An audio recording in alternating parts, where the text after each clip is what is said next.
Du côté espagnol, du côté français, c'est le 7 souvent aligné dans cette compétition. Avec une 0-6 évidemment, vous en a parlé, première perte de balle, on ne rendra pas le ballon. Et première bonne défense, il n'avait pas de solution, Entre Rios, c'était stable, bien en place et regardez tout de suite en provocation. Et ça passe, et passage en force, alors que déjà Nikola Karabatic avait subi une faute et que Xavier Baraché était en déséquilibre. Pas grave, le premier but de cette demi-finale inscrit comme un symbole par Joan Canellas.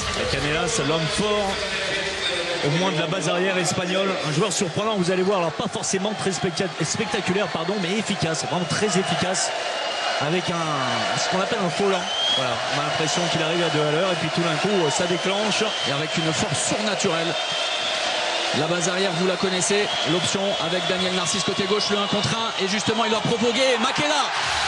Et derrière, passer le ballon juste à côté du visage de Gonzalo Pérez de Vargas, un partout. Belle réponse de Daniel Narcisse qui n'a pas le temps de changer. C'est lui qui doit effectuer le changement attaque-défense avec Luka Karabatic. Attention, attention à Canellas. C'est bien, manque d'ajustement de la part de Canellas. On avait bien tenu avec la défense française qui l'a obligé à prendre un risque sur le tir. Même si sur le coup on n'avait pas eu le temps de sortir. Regardez le croisé, alors à peu près, avec entre Makeda et Canellas. Narcisse, la provocation. Et superbe le coin long de Nikola Karabatic qui est parti sur des bases très élevées ce soir. Déjà son 3e but, alors que 9 minutes simplement sont passées dans ce match. Service et déviation, c'est superbement bien défendu de Cédric Sorando. On l'avait vu déjà lors du match précédent face à la Slovénie, le même genre de pattes sorties comme ça. Rappelez-vous, je vous ai parlé du duo retrouvé, Narcisse Karabatic, lors de la dernière sortie de l'équipe de France. Et en ce début de match, ils sont absolument partout dans la partie offensive. À la création, à la finition, 3 buts pour Nico, 2 pour Daniel. C'est eux qui imposent le premier temps fort et c'est eux qui finissent l'action. Et vous l'avez vu sur le bas de votre écran passer d'Iran. En apesanteur, Air France a frappé. Ouais, même Mathieu Gréby, en connaisseur, s'est levé sur le banc français. Regardez ça. Et le premier temps mort posé dans cette rencontre par Manuel Cadenas. Plus gros écart, même si tout est relatif, puisque nous ne jouons que la 10e minute. 8-6 pour les Bleus. 10 minutos, 8 goles, parando Gonzalo. Vamos a ver, oye, no jugamos a dejar tirar desde aquí, no jugamos a dejar tirar. Ahora, estar cerca, ataca, bloca colaborando y chocando. Cuando están cerca, vamos a hacer faltas.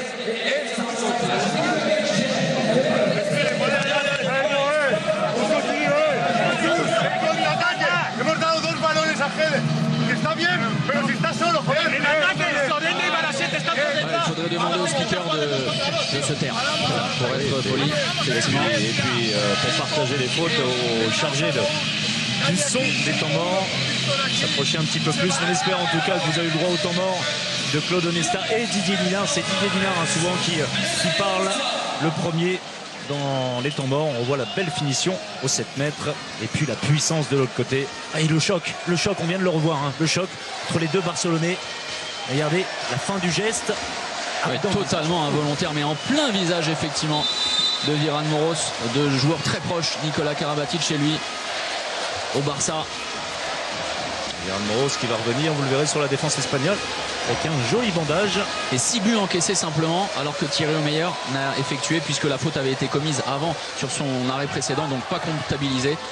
Aucun arrêt, c'est plutôt bon signe. Superbe défense et entrée en matière. C'est bien Nico, c'est très bien. Regardez, illustration, on se projette rapidement, Michael Guigou, le jeu de transition, une solution peut-être. Pas de possibilité. Ça s'est bien replié côté espagnol, mais alors super une nouvelle fois, il l'a obligé à commettre la faute, il n'avait pas de solution. Et Makeda qui tombe dans le piège, qui recule et qui... le tir à la hanche audacieux. Et il était masqué, Gonzalo Pérez de Vargas. Alors c'est un petit gabarit par rapport à des gardiens classiques, mais ce qui lui permet également d'être extrêmement vif. Attention, on va scruter Joan Canellas, blessé. Vous avez Baraché ici en gros plan. C'est sur le tir de Xavier Baraché. Tout à fait. Un petit peu comme Nicolas sur Viran Moros. Est-ce que là ça se passe en bas? Oui, au niveau du Yvan Canellas qui cède sa place. Chema Rodriguez au poste de meneur de jeu.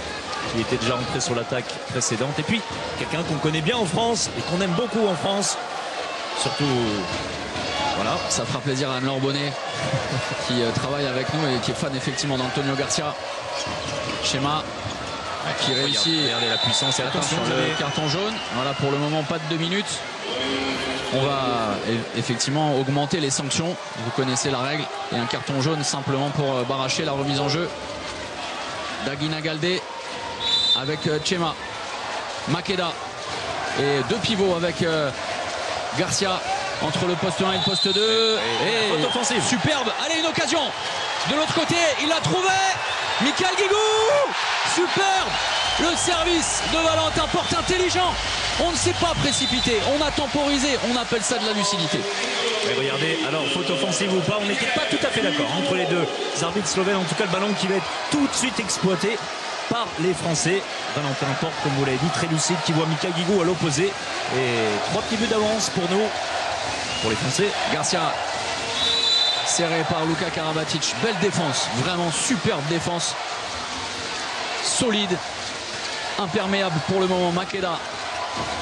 Chema qui va provoquer, mais alors qui se frotte. Allez, la première part. Muret, regardez, le premier arrêt dans la rencontre de Thierry Omeyer. Et écoutez.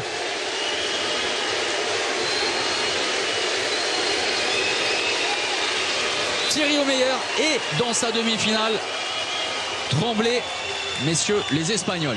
Titi. Et changement de défense, alors circonstanciel ou pas, on va suivre ça. Victor Tomaš en 1-5. C'est un spécialiste. Hein. C'est un et regardez le bloc proposé par Mikal Guigou, la remise. Oh, superbe. Il l'a enrhumé.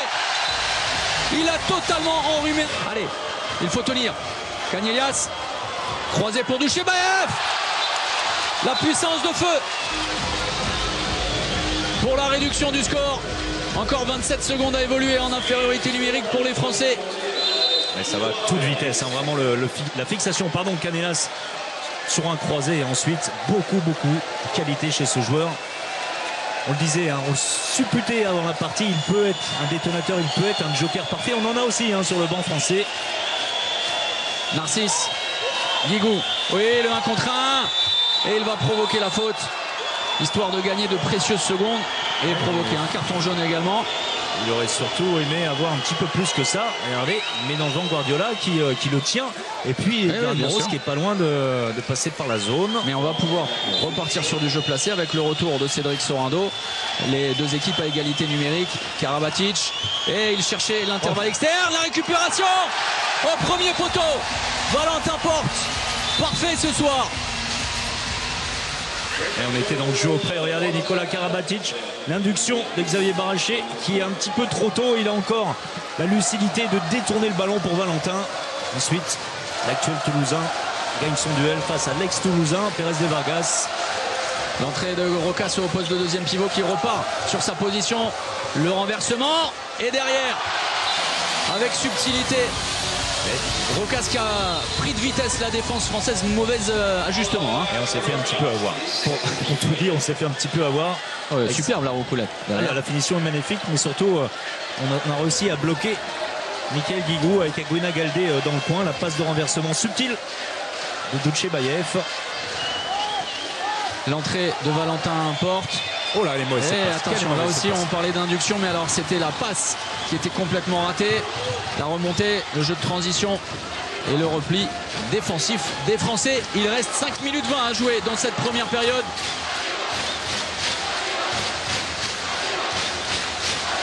Rien ne sera simple quand on repense aux 2 derniers affrontements remportés par l'équipe de France. Des matchs haletants. Et l'arrêt, voilà, de Thierry Omeyer. Une solution pour Mikal Guigou peut-être. En relais avec Daniel Narcisse. Et en force, Valentin Porte pour inscrire son 3e but personnel. Le temps mort, non, attention, on va essuyer le terrain. Eh bien, bien, très bien, Thierry Omeyer et la lucidité de Mikal Guigou qui ne se précipite pas tout de suite avant même de récupérer le ballon au sol. Il prend l'information. L'information, c'est Narcisse comme possibilité. Narcisse pour Porte. Puis vous l'avez dit, Porte, on se rappelle du Valentin Porte de la demi-finale de dernier Euro il y a tout juste un an. Il avait été phénoménal sur le poste d'arrière. Nicolas Karabatic appelle la combinaison. Et l'enclenchement parti avec le mouvement. Attention, la faute sur Karabatic, non, sifflé. Il réussit à passer le bras. Ouais, toujours pas de solution, on repart intérieur. Allez, oui, allez, l'intervalle interne. Et bien voilà le premier but de cette demi-finale pour Mathieu Gréby. Merci qui? Merci Mika. C'est Michael Guigou, vous le voyez, qui fait tout le boulot, qui va chercher Gédéon Guardiola et ensuite Mathieu Gréby qui se jette dans l'intervalle et qui finit parfaitement, beaucoup de lucidité avec un Gonzalo Pérez de Vargas venu très très vite sur lui. Encore 1 minute à jouer dans cette première période, la remise en jeu d'Aguina Galdé, Canellas. Et regardez comme il est chassé, Aguina Galdé, même s'il a une réussite. Oh, Thierry Omeyer en 2 temps. Superbe, fantastique, exceptionnel. C'est signé Thierry Omeyer. Une première fois sur un tir à 6 mètres de Aguina Galdé, ça c'est rare, il est en bonne position, Aguina Galdé, la parade, écart, et ensuite un petit peu désespérado, mais encore faut-il être là, la récupération de Galdé, Thierry Omeyer bien dans sa partie après un début un peu délicat. Allez, peut-être dernière possession dans cette première période, l'entrée de Michael Guigou à l'opposé, Nicolas Karabatic, la faute de Guardiola, on lâche le ballon pour barracher le double croisé, Gréby, Karabatic, encore 20 secondes à jouer. Ne pas rendre le ballon rapidement aux Espagnols. Xavier, c'est difficile. Et c'est compliqué, évidemment. Attention parce que les Espagnols auront une dernière action pour marquer. Recasse à l'opposé. Et l'arrêt tranquille pour Omeyer. Encore 4 secondes. Un peu long. Allez Valentin, on tente sa chance. Et on en restera là. Au terme de cette première période échevelée, la France... Une première période de rêve face à l'invincible Armada, une attaque de feu, une défense au rendez-vous de cette demi-finale. Le choc des Titans a bien lieu. Baraché, Gréby, Nicolas Karabatic. Effectivement, la même base arrière que lors de la fin de la première période. Allez, on s'appuie sur une sortie de Cédric Sorando à l'opposé. Vous connaissez le mouvement, il s'appelle Iago. Allez, Nicolas. Et la prise très haute de Gédéon Guardiola. On ne sévit pas pour le moment dans cette entame de deuxième période. Et on va avoir besoin de la provocation de Nicolas Karabatic qui appelle l'enclenchement, qui va partir avec le départ de Valentin Porte à l'opposé. Mathieu Gréby, oh, le poteau mais incroyable impulsion. Une nouvelle fois en manque de réussite, Mathieu Gréby. C'est la deuxième fois sur 2 tentatives de loin. Allez attention, là c'est là qu'ils sont très très dangereux les Espagnols. Quelle hauteur de Mathieu Gréby. Presque aussi haut que Daniel Narcisse tout à l'heure. Vraiment, ces deux-là. Assez exceptionnel. Alors, Daniel Narcisse sur le banc, ça fait. Alors là, ce n'est plus un joker, c'est un joker de luxe. C'est ça. Si on en a besoin, il a réalisé un très bon début de match. Et vous avez vu, on fait confiance en ce début de deuxième période à Jorge Maqueda, qui a été, c'est vrai, un peu en difficulté lors des 30 premières minutes. Chema Rodriguez. Allez, et récupération, Mathieu Gréby, allez, il faut le mettre, celui-là, en vitesse. Oh, le retour formidable. Exceptionnel retour de Chema Rodriguez. Et attention parce que Mathieu Gréby est au sol. Les arbitres vont laisser jouer. Recasse. Oui, face à Thierry Omeyer. Les arbitres avaient pris l'option de laisser se dérouler le jeu. Mais derrière, Thierry Omeyer a fermé le rideau de fer. Attention, attention à la blessure de Mathieu Gréby qui paraît sévèrement touché à l'épaule gauche. Alors certainement au niveau de la réception, au moment de la réception, puisque le retour de Chema Rodriguez était absolument remarquable. Alors ça c'est la fin de l'action, non, l'interception. Et à la lutte, regardez, il part de très loin, Chema. Avec son gabarit toujours très explosif. Et aïe, aïe, aïe, aïe, la réception. Ah ouais, là on craint sur cette réception de Mathieu Gréby pour la santé du Montpellierin, l'acromio ou la clavicule. C'est... Alors déjà il est relevé des deux bras. Il souffle, il respire fort, mais ça ne va pas du tout. Ça ne va pas du tout, Thomas. Aïe, aïe, aïe, aïe, c'est terrible, terrible cette image. Il faut revenir au direct, monsieur le réalisateur. Alors un croc en jambe, on l'a vu, involontaire. Totalement involontaire, évidemment. Croc en jambe tout seul sur à la lutte dans le duel. Ça ne va pas. Ça ne va pas du tout pour Mathieu. C'est peut-être sans doute terminé du mondial de Mathieu Gréby. Et c'est une terrible nouvelle pour l'équipe de France. Et pour Mathieu Gréby, qui a les larmes aux yeux. La remise en jeu, Nicolas Karabatic. Il a réussi à passer le bras et attention à la balle, récupération. On ne verra plus. Oui, Xavier Baraché, c'est bien ce qu'il a réussi à faire. Et derrière Cristiano Galdé en se repositionnant. Et on va suivre ça avec un Xavier Baraché bien revenu qui va toucher. Et c'est tout seul, hein. C'est tout seul qu'Ogaldé perd le ballon. Voilà pourquoi on réclamait une reprise de dribble. Allez, rien ne sera simple avec ce fait de jeu évidemment extrêmement important. La sortie de Mathieu Gréby, retourné au vestiaire. Ouais, on a pris un petit coup derrière la tête avec cette blessure. Paraît sérieuse. Aucun but inscrit en deuxième période. On lâche le ballon pour Valentin Porte. La solution Michael Guigou. Attention. Et nouvelle récupération. Rocasse pour Ugaldé avec le 16e but de l'Espagne qui reste sur un 2-0. Attention à cette entame de deuxième période. Attention les Français.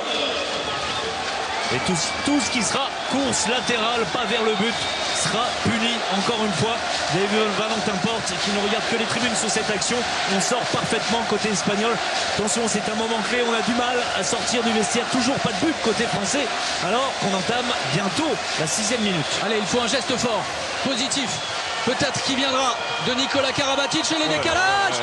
7 mètres, et 7 mètres c'est le minimum. Alors une première fois sur Nikola Karabatic et ensuite regardez, regardez. Alors, on discute beaucoup on va voir le ralenti, mais regardez Nikola Karabatic qui se fait il y a un contact et là, sortir, alors, là derrière, ça c'est 2 minutes. Pardon, mais on a vu cette scène, rappelez-vous, à Coubertin, Maqueda. Regardez ce qu'il fait. C'est scandaleux de la part de Jorge Maqueda. C'était au moins un 2 minutes, ça c'est certain. Et effectivement, il avait écopé d'une disqualification face au PSG avec Nantes. Allez Guillaume Joly, c'est important face à José Manuel Sierra justement, l'ancien joueur du PSG. Handball, super voilà pour reprendre le chemin des buts avec plus de 90% de réussite dans cet exercice des 7 mètres depuis le début de la compétition. Alors un coup d'intox de Ahmed Sierra évidemment, puisqu'il le connaît très bien. Les deux hommes ont évolué ensemble dans le club de Valladolid. L'année où Guillaume Joly avait été le meilleur buteur, je vous le disais, de la Liga ASOBAL. Très bien tiré une nouvelle fois de la part de Guillaume. Chema, le service pour Aguina Galdé qui réussit le demi-tour. C'est bien joué de la part du pivot espagnol. La remise en jeu rapide. Et attention, on a trouvé une solution très rapide côté espagnol, alors qu'on doit lutter beaucoup plus. Et on joue trop auprès pour le moment côté bleu avec Daniel Narcisse qui ne trouve pas de solution. La sortie de Redéon Guardiola. Alors beaucoup plus de mobilité côté espagnol, la défense espagnole. Ah, ça c'est difficile. De Gonzalo Pérez de Vargas, trop compliqué cet angle pour Nikola Karabatic qui a voulu y aller tout seul. Cagnelias. Et derrière, on marque trop rapidement côté espagnol. On se souvient de ce 9-1 terrible qui avait failli coûter la victoire à l'équipe de France. Et toujours pas de temps mort pris dans la tourmente par Claude Onesta. L'équipe d'Espagne n'est qu'à une longueur. Mauvais départ dans cette seconde période. La remise en jeu. Aguina Galdé. Très peu de rotation au poste de pivot côté espagnol. Luka Karabatic qui sort, Entre Rios disponible, Cagnelias. Superbe la passe, magnifique. Super. Érigez-lui une statue. Oui, qui nous garde vraiment, on va pas dire dans le match, on mène, on n'a jamais été mené, ça c'est essentiel, les Espagnols ne sont jamais. Attention à ce ballon sur lequel se jette. Bien Valentin Porte, parce qu'il n'avait pas vu rentrer Virán Moros.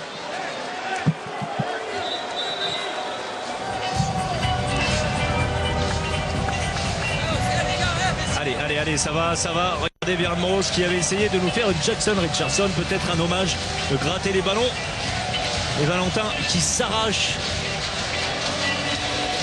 Et cet homme, on va pas se mentir, on va pas tourner en rond, on tire au meilleur.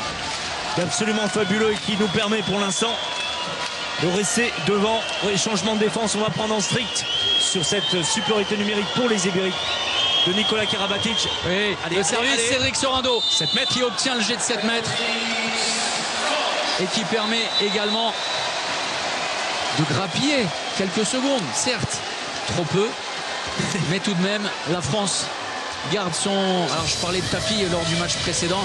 Oui, alors on ne peut pas parler de matelas, c'est trop épais. Un matelas là c'est vraiment un tapis et encore pas un tapis perçant. Regardez cette passe au bout de la suspension. Intelligent. de Jérôme Fernandez, on peut lui faire confiance pour ça. Et puis c'est vrai que sur un dos, allez Guillaume, Guillaume Joly. Guillaume Joly pour le +3 en faveur des Bleus. À 8 minutes du terme de cette demi-finale irrespirable.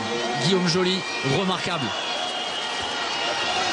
dans cet exercice. Il est décontenancé, vous le voyez, par Ugaldé et par Thomas. Et il réussit à tromper Gonzalo Pérez de Vargas. Allez, on prend 3 buts d'avance, 24-21, mais on va devoir faire, eh bien non, en égalité numérique, puisqu'on a le retour de Daniel Narcisse. 6 buts inscrits simplement par l'équipe de France dans cette deuxième période. Canellas, il est tenu par Karabatic, heureusement. Canellas, il y retourne face à Nicolas. Et l'arrêt de Thierry Omeyer, la récupération en 2 temps. Saint-Thierry est descendu du ciel. Attention, on va récupérer, vous allez voir, hein, ça va durer très longtemps.